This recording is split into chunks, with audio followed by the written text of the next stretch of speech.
I'm currently being investigated by the FBI because a Zionist called them attempting to put me on the no-fly list. This is the story of what happened to me. At the beginning of the month, you might have seen this frantic video of me talking about this situation, saying it wasn't safe to come forward then. I don't think it's safe for me to talk about this yet, but to the Zionists who try to stop me from going to California today, you failed. But now it's time. Halfway through October, I was invited to participate in a panel at UCSB on November 1st as part of a 3-day event called The End of Empire and the Future of Freedom. I was excited about this because it meant I would be able to connect in real life with other pro-Palestinian activists and especially meet Jill Stein and Butch Ware, who had invited me out there. On the night before I was set to fly out, I posted a video encouraging people to show up to the panel or tune in online, and I mentioned that I would be traveling the next day. I woke up the next morning at 6:30 a.m. because my phone was buzzing with text from my dad. This is what it read. "Hey guy, someone is messing with you. They called an FBI hotline pretending to be you and said they planted bombs in Jewish synagogues across Pittsburgh.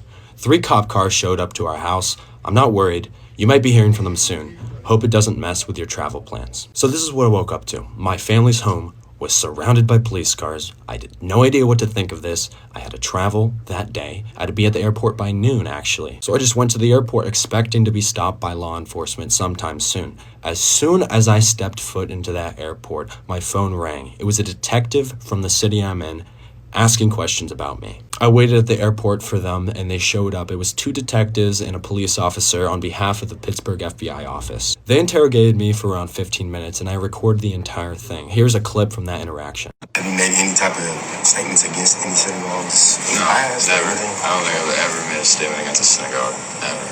And I will never do that. How long have you been doing the online stuff? 5 years.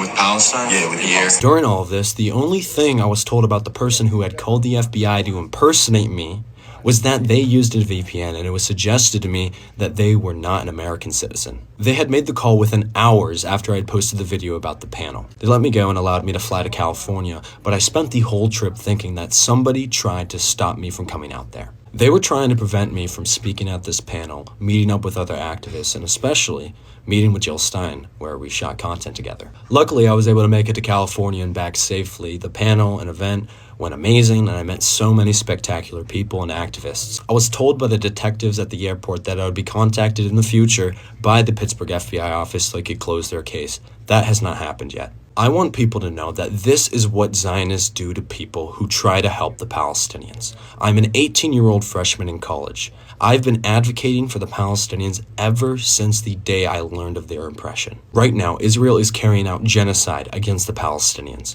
At least 200,000 have been killed in Gaza over the past year. Zionism is the political movement that created the state of Israel through colonization and the ethnic cleansing of the native Palestinian people. To this day, Zionism continues to colonize the West Bank and ethnically cleanse the Palestinians from both the West Bank, Gaza, and Israel. The state of Israel is built on the denial of Palestinian rights, and it's a system that demands the continual oppression of Palestinians to maintain its legitimacy. We must recognize Zionists for what they are, hateful supporters of genocide and oppression. We must also recognize the state of Israel for what it truly is, a colonial project that is inherently oppressive. The Zionists want to silence me. They want to scare me into holding my tongue.